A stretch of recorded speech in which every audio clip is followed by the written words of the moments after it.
Well, as you all can see, I have actually got quite a bit done.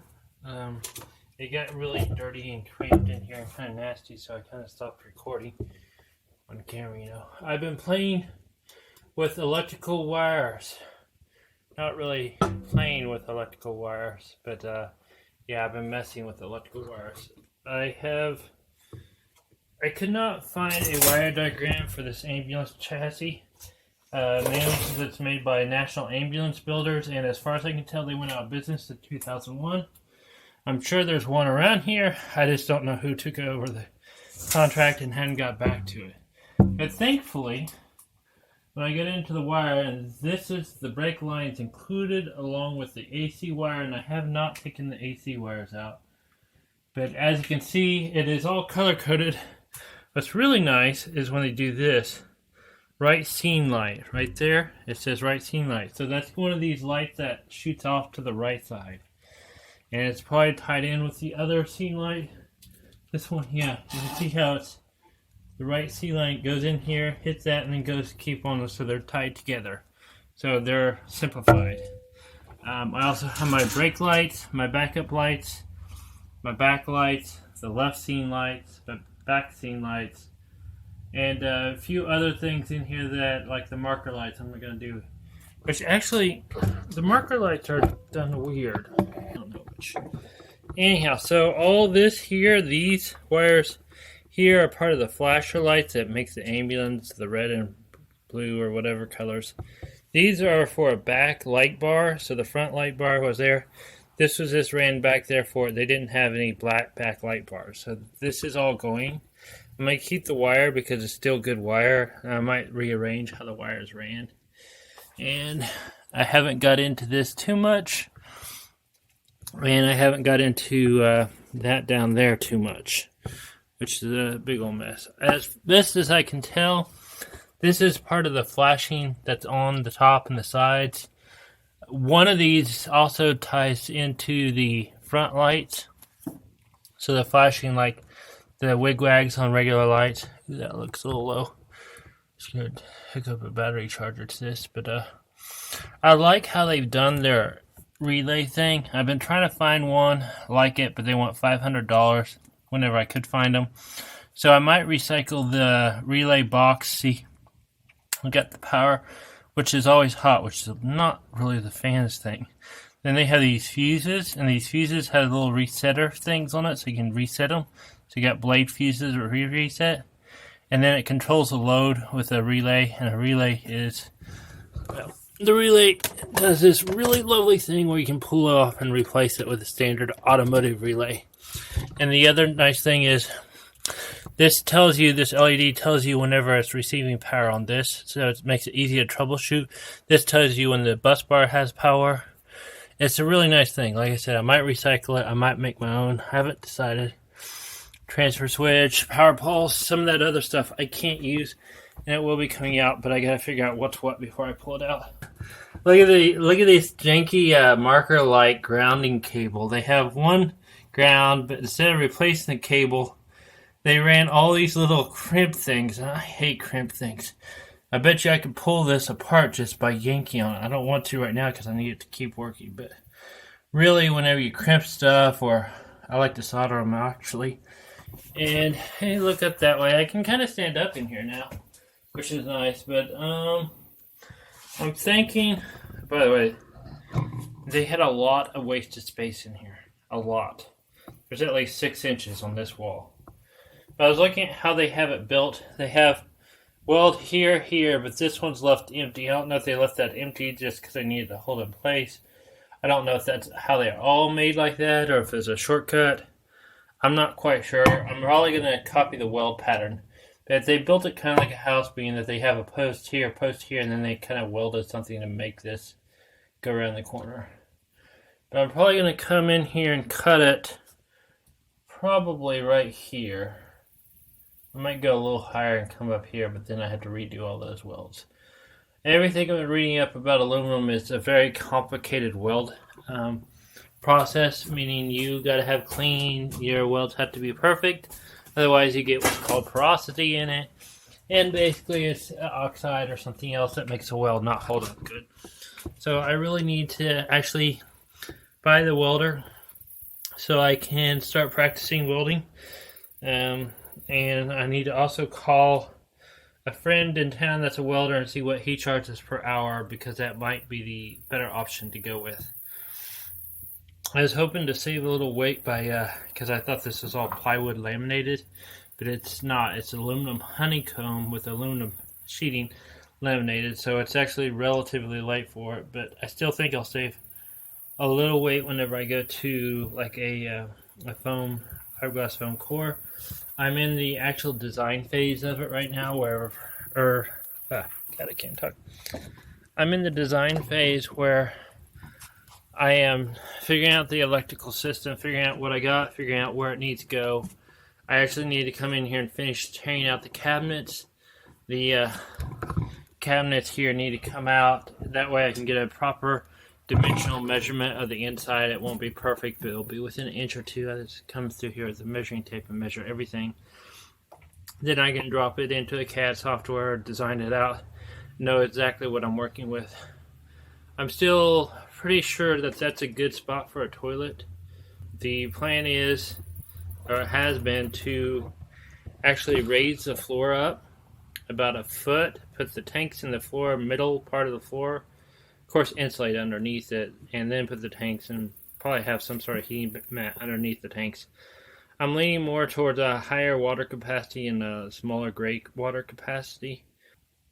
There's a couple things I've learned. Apparently some national forests don't mind if you dump your gray water on the ground, provided it doesn't go to a tank first. So that might be an option. There's a few other things. This kind of depends on where you're at. Yeah, we'll revisit that a little bit later. But I'm thinking 70 gallons of fresh water and 30 gallons of gray, or 40 gallons of gray. And I'll have it hooked up on the other side with it. It's already hooked up. All I had to do is open a door, pull out the regular RV style, pull the valve, and dump it into the container, the proper dumping container. And fresh water I can put pretty much anywhere, because I can run a line to fill it up anywhere and pull it out from anywhere and pump it anywhere I need. So the gray tanks are probably, it depends on the dimensions that I have available in here. I actually need to come in here and measure it. But the gray tanks are actually, will probably be up front here, and the fresh tank will probably be behind it and the floor. The biggest thing is I want the in-floor storage.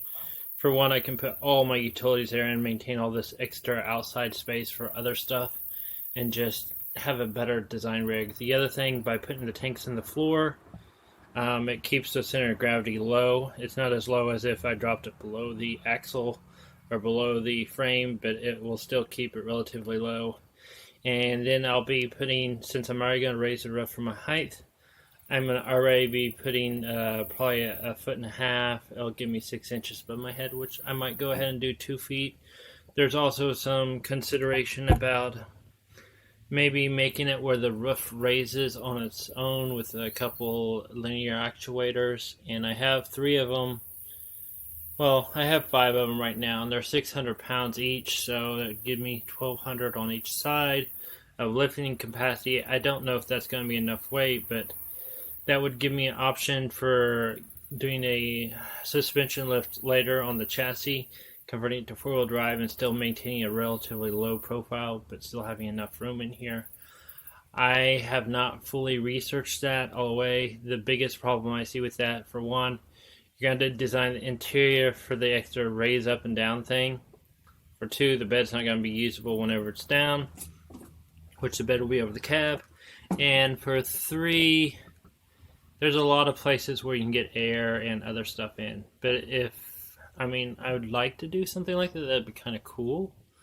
But that adds a lot of room for air and stuff not working and getting stranded. It'd be like one of the slides out. Except for, I guess, you could always get it down. You could just not always get it up. So I was thinking about doing it and creating a foot. I don't know how much a foot would do. I am still in the design process. The easiest, quickest solution would be just to move into it as it was, but I am not that I like to build my own stuff. It kind of keeps me entertained, and I enjoy the process of it. So, let's see what else. I'll probably end up doing a 2-foot roof raise. It'll put it at, it's 9.6 with the antenna, all in all, overall height. I'm going to take the antenna off, so that brings it back down to 9 foot. If I put 2 foot on, it'll bring it up to 11 foot total.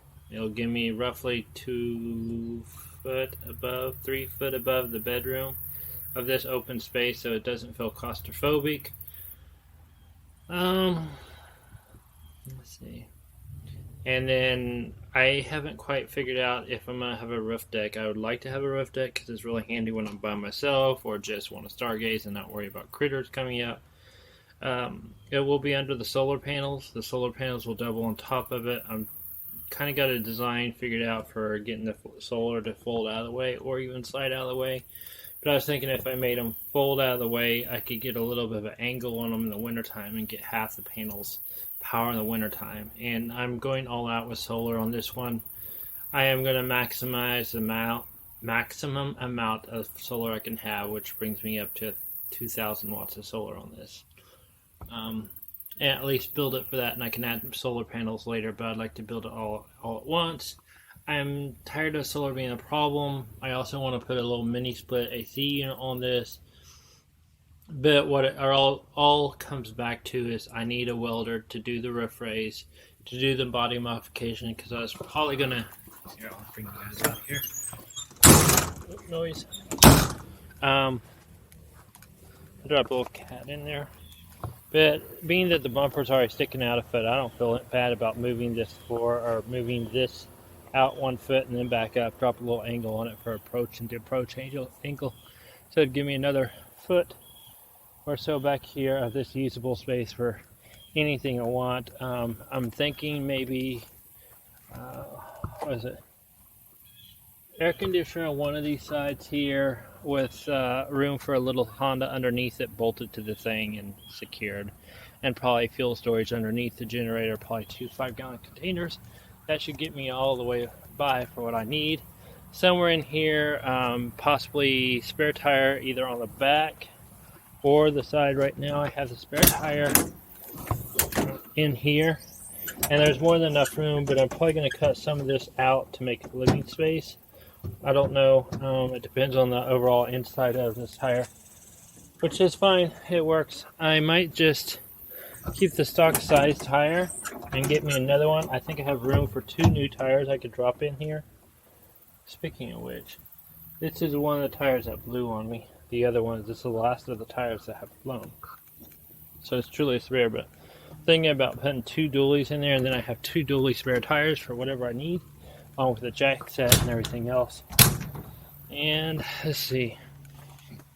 Over here, oh my goodness, it's so hard to open. So over here is where the inverters are currently at. It probably will not stay here. I gotta figure out where I'm gonna put the tub because I don't want my tub and electrical very close together. I like keeping a pretty good air gap. But for the most part, my gray, my dump will be in here. It'll be pre-hooked up. All I have to do is pull out the hose, drop it in, use it, dump it, put it back in.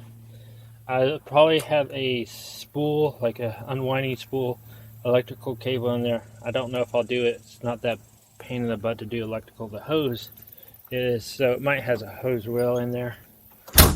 Up here is well, this is a storage. There's enough room actually here. Look at this. You'll like this, maybe. Oh god, I can almost fit in here. There's so much space. A smaller person can fit in there. Anyhow, I'm probably gonna leave a little space between here and the front cab, so I can back up that driver's seat a little bit. And I might leave a little ducting here and somehow tie in the old ducting in with it so I can have AC going down the road. It all depends on if the mini split can keep up with it with solar. But it would be nice to have air and heat that I could turn on going down the road. This is probably, all this is probably going to come out. My tub's going to go in here somewhere in tub shower combo. I might keep this space just for a closet and a sponge space. Usually when I'm designing these build outs, I build a spot, just one spot where I can sponge, where I can expand or contract, and it's kind of will be what it will be. But I can make the rest of it pretty rigid. My bathtub in the bus was a sponge space, actually. I didn't know exact measurements, so I had to have something. This is going to be where you guys were at earlier. Basically, this door will be like this, except for the floor will be here. My toilet will probably be somewhere like right here. I'll have a 5-gallon bucket and whatever other container I need with it. And basically what it'll be designed in a way that I can open it and empty it from here. I don't even have to have toilet stuff inside the rig, which would be nice. So easy access cleaning. And of course the regular door, my mom wants me to keep it. I'm probably going to keep it just because it's built so well. I might do something different here with the window here. I'm thinking, there's a couple options actually. One, I can go with the regular RV window, which would be quick, simple, and dirty. This one reason I'm not doing this one is because it kind of slides and it doesn't really fit in there that good. The other option is I could get one like the house door with the screen in it, get it safety glass so it's okay for mobile, and then I have a window that I can open and close as far as look, but I can't open for venting. Really, the bus did not have enough venting, so I want to have a lot more venting or open airspace where I can open a window and get a better airflow through this. But I guess I could open the door, but I don't like bugs. Anyhow, option 3 is, looks like it's vibrating around, is to get me a porthole and put in here, a boat porthole. I follow SV Seeker and I like those big giant portholes, and this would be a great spot for it. It'd give me a cool one. Right now I'm having trouble sourcing those. Thought about making my own, but they still want $500 for them. They also add a lot of weight on them. So that might be the option. And the third option that I really would like to do, but I have no idea how to do it, or even if it'd be really reasonable to do, and I wouldn't have it. But I was thinking about cutting the door in half, making it into like a split door so you can close it together or open it together or something like that. But I've kind of ruled that out because I can put a window with a screen there just as big as that and make it work better than having like a barn door, and it doesn't compromise the door. I really like this door because it can open, and when you open it springs, closes, it springs. See, look at this. So it's kind of windproof and all that fun jazz. Let's see. I have kind of stopped working on it because I have an auction that I'm trying to get a couple welders on so I can start in on this. This one I'm just going to leave it as is and leave it as a future toy storage place. Probably whatever toys I want to stick in there, but it's outside storage I can use for whatever. This one here, this one's going to have that thing taken out, but I'm thinking this might be my electrical closet. It's going to be this one or the one on the opposite side, on the driver's side, behind the driver's cab. Right now I'm designing my electrical system. It's so much easier to just get in and work whenever you have a plan and everything figured out ahead of time, and have sponge space, of course. But that's kind of where I'm at right now, designing sponge space, kind of figuring out how I want it to look, how I want it to operate, how I want it easy to maintain, and how it's easy to maintain whenever you haven't looked at it for well over a year or two or anything like that. Basically, I'm trying to make it so not only I can take care of it, but anyone that comes in can take care of it and know exactly what they're doing regarding the electrical DC side and AC side. I really like organized electrical compartments. They are very nice to see. Plumbing's kind of already figured out. I just have to draw it out. I'm copying the same design I had in the bus. The possibility is also that the bus may not sell for anything that I got in it, which is fine. It's just I'm going to pull out some of the systems in the bus and put it in here. So some of these designs are going to be the same, but it may come from the bus and it may not. I don't know.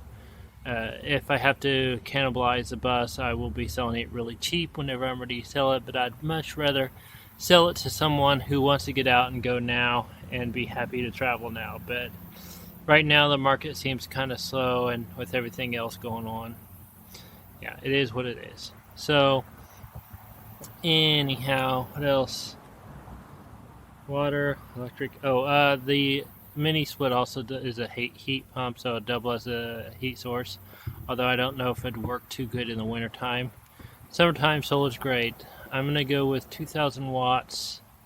What I found out with my 800 watt system in the bus was it worked great anywhere after February, and around October it worked fine. After October to January, into January, it did not produce enough power, so every 2 days to every 1 day I had to run the generator to top off the batteries. It kept them kind of in a safety range for the most part, but I don't want power to be a problem. And kind of what I've learned there is I was going to double it to 1,600. But it's like, well, if I got a room, I'm judging the electrical system on 1,600 to 2,000 watts of power. It will take up the entire van, yeah, including the bed. It'll hang off a couple spots, but it should be fine because it won't experience wind load there. Oh, internet. There's a design in the works, and it comes back down to having a welder so I can weld it up. Already got the design.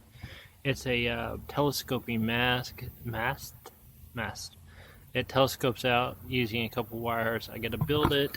I need to have time to build it. I need to have the tools to build it. And that's where all my cell phone, all my anything that needs antenna to make distance will go. And occasionally, maybe even stargazing cameras may go on top. I may keep it open enough that I can put my camera on top and raise it up. But I'm hoping to get maybe 20 or 30 feet above everything. Maybe not. 20 feet would be fine. 20 feet's a lot. But 30 feet would be fine too. It's yeah, it's an interesting design. It took me a while to find out. I was going to buy one, but they want way too much money, and no one in the US makes them anymore. So we can build one. I might use a linear actuator to do it, and yeah, let's see what happens there. Fiberglass. The entire interior, I have been bouncing around the idea of doing fiberglass over foam core walls using a colored or epoxy, West Systems fiberglass with a colorant in it, so it gets solid, strong walls along with the color, so I don't ever have to worry about painting again. I really don't like painting at all, but we'll see there. The other thing is, on the ambulance, I would like to do something to let in more natural light and not really see everyone around the rig, but I'd like to have natural light and be able to see greenery whenever I'm parked underneath it or nearby it. So I'm thinking something like a trolley, oval windows around the top of it to let light in. And I might make it eye level, but I actually kind of don't want it eye level. I don't want to see what's going on out there. I just want to be able to relax. There's also, I would like to, I have no clue how to do this, is create some sort of skylight that I can look up in. And I have a couple ideas there, but I don't know if it's going to kill my R value, so we'll see. Those are all luxury items as I'm concerned about. Oh yeah, the bathtub, which is also a luxury item. I am going to build a bathtub for my tiny van. And I've been looking at wood bathtub designs. They're kind of a pain to find out or see or all that stuff, but I think I can do a laminated plywood over a foam core with a couple of other special things that you guys will have to wait for to see when I build it out, because I may rule them out completely. But let's see. Nose itches. Either way, it's going to be kind of a Japanese soaking tub. It's not going to be spread out and soak. It'll be a very compact design. And I got to find a place to put it in there. I have an idea of how I'm going to do it, but I got to just get in there and build it before I can see it. And yeah.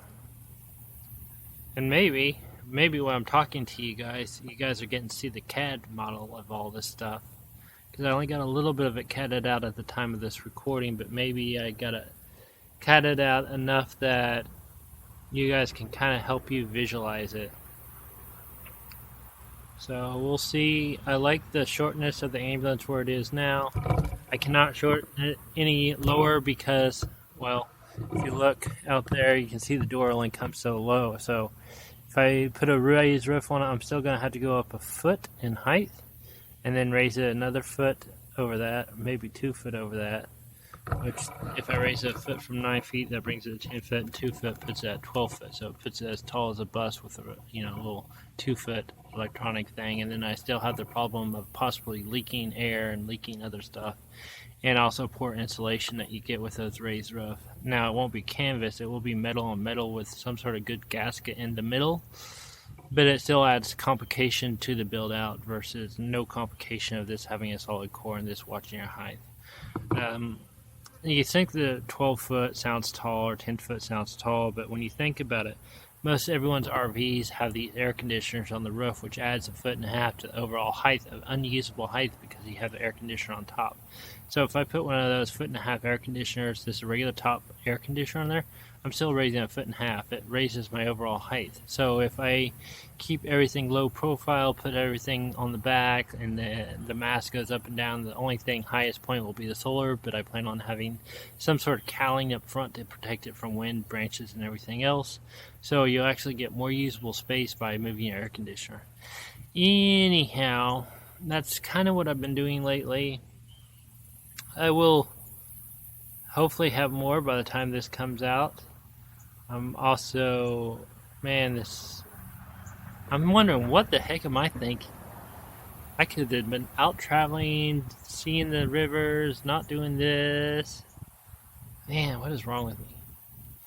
Either way, I mulled over the decision of doing this. Hang on. Nose itches. Nose itching. Okay, so I've been mulling over the decision of this for about 6 months, and anyone that knows me that's been traveling with me, I've been talking about it for the last year. So, in all, my decision to move out of the bus and get into the ambulance, despite how much work it's going to be and how much I've been completely and totally overwhelmed with myself and my decision, it's going to be better in the long run. So, yeah. I'm going to keep the outside lights, at least the idea behind them. I'm not going to keep the outside lights on the ambulance itself because there's smaller, better technology that produces more lights. So I can get a lower profile. I will probably have a light by the door. A lot of the electrical controls is the cab inside as you walk in, and the driver's CAD controls. I want to kind of have a way to turn off the cab lights if I get in there and I don't want to crawl all the way back and kill it. Off-road lights, I'm going to have lights all the way around, so anytime I get anywhere dark, I can flip them on and see what I'm doing, including through the mirrors, which would be nice. And I'm also thinking about a red light option for the inside and outside, for light, night, quietness and everything else. There's also going to be some sort of rainbow lights in there, but I haven't figured that out, and that's way down the road.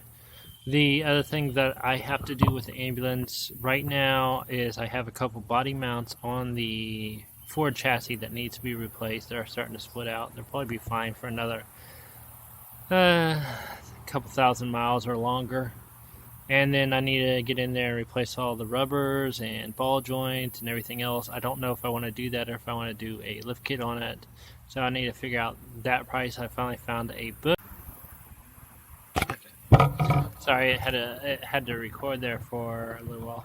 Anyhow, I finally found a book there that helps me get the knowledge I need. I actually ended up ordering it from somewhere in Italy, and then I had to download a virtual machine to play it on a virtual machine of Windows XP, but it has everything I need to do proper mechanic stuff. It tells me where it's at, what needs to be replaced, what's there, and everything else. Stupid flies. I've had trouble finding stuff about it and information, but now that I have that, I can actually go through it and figure out what's what, where's where, at least as far as the chassis goes. But as long as I got that, I can kind of work from the chassis for the rest of the the box. And I've kind of got the wires figured out for the box, and the more I start stripping it, the better off it's going to be. Right now I'm trying to figure out where I want to run the wires. I'm thinking if I'm going to raise the floor, or when I raise the floor, I'll probably run the wires down there too and put in a big honking easy access point.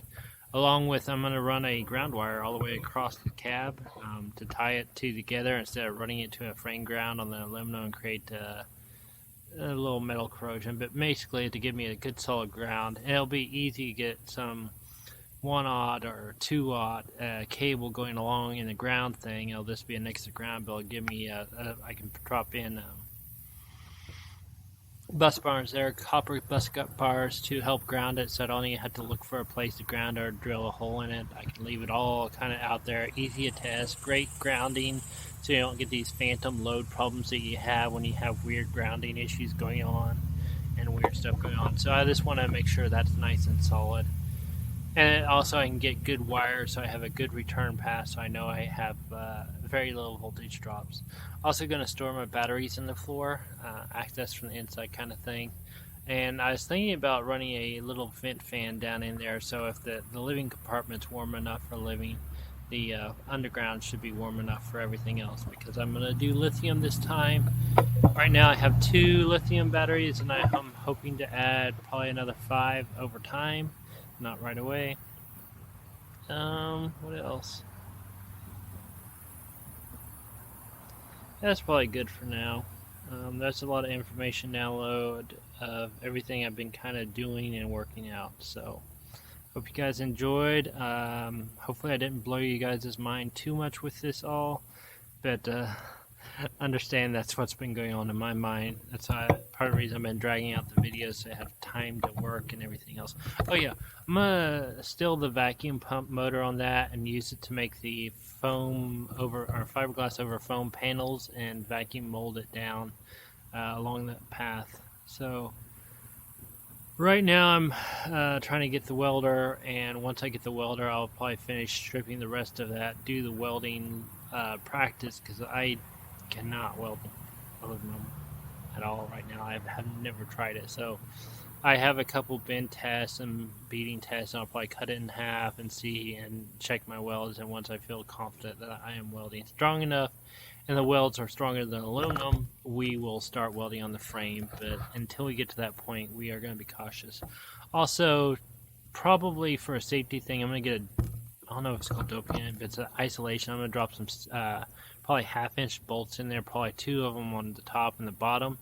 Tie it in with bolts along with welding it too, so this to make it extra secure and extra solid for future anything. So just a safety margin. So yeah, this is fun. Alright, see you guys. Leave comments, description below. Don't forget to like, share, subscribe, and hopefully see you guys in the next one.